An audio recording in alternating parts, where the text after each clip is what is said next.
ایک نہایت شاطر اور ماہر چور نے چوری کی خاطر مہنگا لباس زیب تن کیا، ایک معزز اور محترم دکھائی دینے والے شیخ جیسا حلیہ بنایا اور صرافہ بازار میں سنار کی ایک دکان میں چلا گیا۔ سنار نے جب اپنی دکان میں وضع قطع سے نہایت ہی رئیس اور محترم دکھائی دینے والے شیخ کو دیکھا جس کا نورانی چہرہ چمک رہا تھا، تو سنار کو ایسے لگا جیسے اس کی دکان کے بھاگ جاگ اٹھے ہوں۔ اسے پہلی بار اپنی چھوٹی سی دکان کی عزت و وقار میں اضافے کا احساس ہوا۔ سنار نے آگے بڑھ کر شیخ کا استقبال کیا۔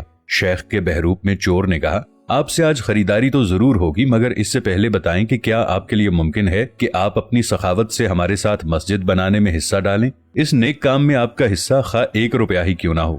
سنار نے چند روپے شیخ کے حوالے کیے ہی تھے کہ اسی اثنا میں ایک لڑکی جو در حقیقت چور کی ساتھی تھی دکان میں داخل ہوئی اور سیدھی شیخ کے پاس جا کر اس کے ہاتھوں کو بوسہ دیا اور التجائیہ لہجے میں اپنے اور اپنے اہل و عیال کے لیے خیر و برکت کی دعا کے لیے کہا۔ سنار نے جب یہ منظر دیکھا تو اس سے رہا نہ گیا اور معذرت خواہانہ لہجے میں کہنے لگا، اے محترم شیخ، لا علمی کی معافی چاہتا ہوں، مگر میں نے آپ کو پہچانا نہیں ہے۔ لڑکی نے یہ سن کر تعجب کا اظہار کیا اور سنار سے مخاطب ہو کر کہنے لگی، تم کیسے بد نصیب انسان ہو، برکت، علم، فضل اور رزق کا سبب خود چل کر تمہارے پاس آ گیا ہے اور تم اسے پہچاننے سے قاصر ہو۔ لڑکی نے شیخ کی طرف اشارہ کرتے ہوئے کہا کہ یہ فلاں علاقے کے مشہور و معروف شیخ ہیں جنہیں خدا نے کثرت علم، دولت کی فراوانی اور ہر قسم کی دنیاوی نعمتوں سے مالا مال کر رکھا ہے۔ انہیں انسانوں کے بھلے کے سوا کسی چیز کی حاجت نہیں، لوگ ان کی ایک جھلک دیکھنے کے لیے بےتاب رہتے ہیں۔ سنار نے شیخ سے معافی مانگتے ہوئے کہا، شیخ صاحب، میں معافی کا طلبگار ہوں، میرا سارا وقت اس دکان میں گزرتا ہے اور باہر کی دنیا سے بے خبر رہتا ہوں، اس لیے اپنی جہالت کی وجہ سے آپ جیسی برگزیدہ ہستی کو نہ پہچان پایا۔ شیخ نے سنار سے کہا، کوئی بات نہیں، انسان خطا کا پتلا ہے، غلطی پر نادم ہونے والا شخص خدا کو بہت پسند ہے۔ تم ایسا کرو، ابھی میرا یہ رومال لے لو اور 7 دن اس سے اپنا چہرہ پونچھتے رہو۔ 7 دنوں کے بعد یہ رومال تمہارے لیے ایسی برکت اور ایسا رزق لے کر آئے گا جہاں سے تمہیں توقع بھی نہیں ہوگی۔ جوہری نے پورے ادب و احترام کے ساتھ رومال لیا، اسے بوسہ دیا، آنکھوں کو لگایا اور اپنا چہرہ پونچھا۔ ایسا کرتے ہی وہ بے ہوش ہو کر گر پڑا۔ اس کے گرتے ہی شیخ اور اس کی دوست لڑکی نے سنار کی دکان کو لوٹا اور وہاں سے فوراً رفو چکر ہو گئے۔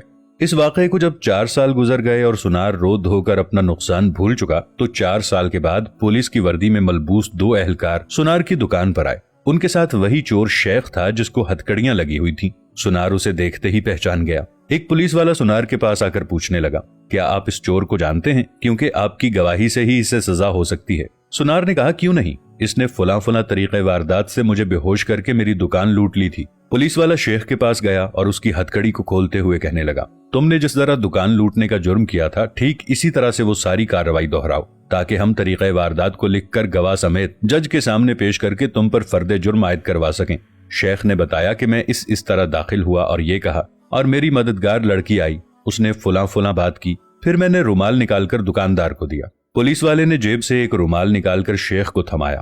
شیخ نے سنار کے پاس جا کر اسی طریقے سے اسے رومال پیش کیا۔ پولیس والا سنار سے کہنے لگا، جناب آپ بالکل ٹھیک اسی طریقے سے رومال کو چہرے پر پھیریں جس طرح اس دن پھیرا تھا۔ سنار نے ایسا ہی کیا اور وہ پھر سے بے ہوش ہو گیا۔ شیخ نے اپنے دوستوں کی مدد سے دوبارہ دکان لوٹ لی جنہوں نے پولیس والوں کا بھیس بدل رکھا تھا۔ تو دوستو، آج ہمارے ملک کا حال بھی بالکل یہی ہے، بھیس بدل کر وہی چور نئے روپ میں آ کر ملک کو لوٹتے ہیں اور عوام کو بے ہوش کر کے قومی خزانہ لپیٹ کر غائب۔ اگر اس ملک اور عوام کا سوچا جاتا تو آج ملک کی یہ حالت نہ ہوتی۔ دعا ہے کہ اللہ پاک ہمارے وطن عزیز کے حال پر رحم کرے، آمین۔